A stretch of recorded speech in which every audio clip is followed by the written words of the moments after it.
Should you play the OG Doom Trilogy in 2023? Doom as a franchise needs little introduction, so I'll just say that if there is any FPS game that had a bigger impact than Quake, Wolfenstein, Call of Duty, Half-Life, or insert your favorite shooter here, it's Doom. This is the game that put id Software on the mainstream map and popularized the first-person shooter genre. Its legacy can never be understated. So, when I heard Bethesda and Limited Run Games decided to put out a collection containing the original 3 Doom games, I absolutely had to have it. This is not the Slayers collection that is also on the market. Nothing against the Slayers collection, but I've heard 2 of the games are redeemable codes, with the others being on disc. Not cool. If you're buying a physical copy, then sell the physical copy. But that's a video for another day. Back to the Classics collection. So, what is it and what do you get? Well, like I've already said, you get the original 3 games, or rather the 2020 Bethesda.net Unity port enhanced re-release of Doom 1 and 2, and then you get the nearly vanilla version of Doom 3. And I say nearly vanilla because it's not the BFG edition, and it's not the original edition where you have to switch to equip your flashlight. No, with this release you get the Doom 3 campaign, but with a shoulder-mounted flashlight, which is kind of weird because I thought that came with the BFG edition. But nowhere on the release does it say BFG Edition or include any of the DLCs. Moving on. With Doom, you get all 4 episodes containing 32 levels and 4 bonus levels. This is exactly the OG Doom your memory remembers, with the added benefit of 60 FPS, a level select screen, and ever so slightly more. Nerve Software did a fantastic job porting the first 2 Dooms to 7th gen consoles. Everything looks just how you remember it, with chunky pixels, iconic demons, and legendary level design. And not only does it look great, but it also feels great. Controlling Doom Guy on the DualShock 4 or DualSense controller is a dream. The controls are simple yet tight, which makes the game just as fun to pick up as it is to master. Once you get a grasp of the timing and momentum, you can really start to dance around your enemies and perfect your circle strafing. It's hard to believe a game that feels this good to play actually came out nearly 29 years ago to the day at this time of video's production. It's a real testament to how ahead of the time id Software was back then. This version of Doom also supports add-ons, but more on that later. If you're craving the original authentic Doom experience, though, then I would recommend playing a source port on PC since they offer versions of the game that feel and run closer to how they did back upon release. And you have many to choose from. I use GZ Doom, but I also recognize there's a handful of great other ones out there. What if you don't have a PC? Then definitely grab this console collection. It contains everything you'd want from classic Doom. And if it doesn't, well, that leads me right into part 2 of this video, Doom 2. Doom 2 is a hard game to review because, while some of the 32 levels are kinda dog shit, some of them are the best in the franchise. The levels in Doom 2 are more experimental and gimmicky than in Doom 1, which can lead to some very fun set-piece moments. But if the gimmick isn't fun to engage with on repeat playthroughs, it can very quickly lead to just wanting to skip the level altogether, since you now have the magic power of a level select screen. As soon as you get to level 2, though, any concern you might have will be mostly erased with the reveal of the game's greatest addition, the Super Shotgun. This is the shotgun that single-handedly, double-barreledly changed video game shotguns forever. With the added damage and extra spread of the shot, you might forget the single barrel even exists. Until you need a bit more long-range precision, that is.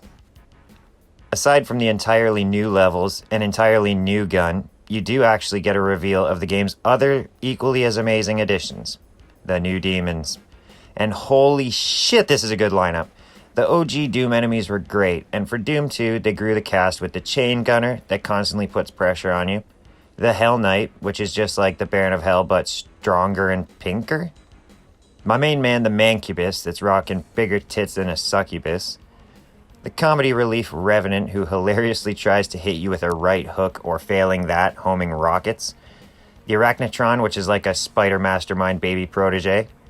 The Pain Elemental, which is like an uglier cacodemon that shoots out lost souls at you. And last but not deceased is the unequivocally badass Archvile. This class act will set you on fire the second he makes eye contact with you, and unless you break line of sight, he'll most likely cause you to explode and die. The addition of all this stuff on top of the rock-solid foundation that is Doom makes for an amazing game, even if some of the stock levels kinda suck. But to remedy that problem, you don't have to look any further than the main menu, where you'll find the add-ons section. Yes, that's right, Doom 1 and 2, they currently have 17 different add-ons listed and available for download. These are some of the best levels I've played in Doom, and they weren't even made by id. These are add-ons made by passionate fans that include whole new megawads with brand new levels, weapons, and enemies. The add-ons add a lot of extra value and variety to an already great game. My favorites include Sigil, Earthless, Deathless, No Rest for the Living, and Doom Zero. Like I said before though, if you have access to a PC, there's literally thousands of free amazing mods and wads that you probably ever won't see on the console. That about covers Doom 1 and 2. Doom 3 is the most polarizing game in the franchise though, since it's more horror focused and evidently everything went from 2.5D raycasted sprites to fully 3D everything, with an emphasis on light and shadow when it came to the graphics. The PS4 version of the game was ported by Panic Button, and they did a great job. It's pretty bare bones since you don't even get the DLC with it, but what you do get is the full campaign at 60 FPS with the shoulder-mounted flashlight. Doom 3 gets a shit ton of hate for changing the pace, and I even used to be one of the haters until I actually beat the game and realized only the first third is the slow part and the latter 2/3 feels like good old Doom. In fact, the back of the box claims Doom 3 to be an action horror retelling of Doom 1. So I assume a certain percentage of Doom 3 detractors likely gave up and judged it before even getting to the more fast-paced levels. I mean, you get new and old demons, almost all the classic guns, a long campaign, a fancy new physics engine, and a healthy dose of tasty run-and-gun action. All the demons are fun to engage with, whether that be dodging their varied attacks or just straight up murdering them. They do go kind of heavy on the jump scares in this one though, often with the imp lunging at you upon opening a door, and they repeat this motherfucker constantly until the end of the game. So while it is repetitive, it definitely kept me alert and fully reloaded most of the time. As said before, this version of the game uses the shoulder-mounted flashlight that has a cooldown time before you can use it again, which works well enough, but I found it very distracting to have the beam of light blatantly off-center. This is just aesthetically bad, and the only time I've ever seen a game not put your flashlight in the middle of your screen. Having played the OG Doom 3 on PC back in the day, I did kind of hate having to switch from gun to flashlight, so I am in favor of what we have here, but only by about 1 unit of off-center light. A lot of the levels in Doom 3 feel samey due to the main setting all being on the UAC Mars base, but it did do a decent job of mixing things up. There's different areas in the base, all with their own unique look, including the UAC lobby, the workers' quarters, the outdoor sections, the corridors, and of course, hell. The only problem I found with the levels were when you have to backtrack. It can be slightly confusing, especially since some of the levels are so linear that when I get lost, I felt like a fucking moron. Other than that, I had a great time with Doom 3. It's not as replayable as Doom 1 and 2 due to the bigger focus on the story, but I'd easily recommend it to anyone, FPS fan or not. It's a well-made game with a 10 to 12 hour campaign.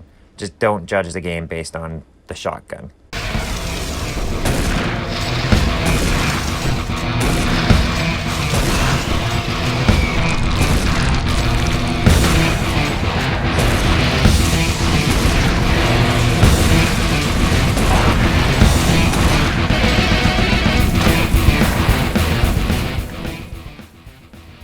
In terms of the one I played the most, that honor would have to go to Doom 2. It's the one I played the most when I was a kid, and it's the one I play the most now. It has the look and the feel of Doom 1, but with the enhancements that the sequel brought to the table. It's great that Limited Run have put out this specific collection for all the Doom fans who were into it before 2016, and the ones who wanted to try it after playing the reboot and Eternal. Each game here is worthy of the classic title in my opinion, so let me loop back to the question of the video real quick. And that is, should you play the Doom Classics Collection in 2023? And the answer to that is a resounding hell yes.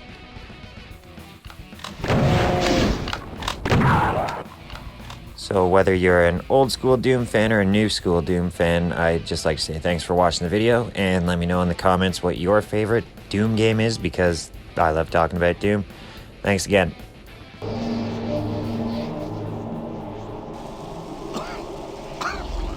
Rise, rise, Quoth near Yalopan. There is no death for you.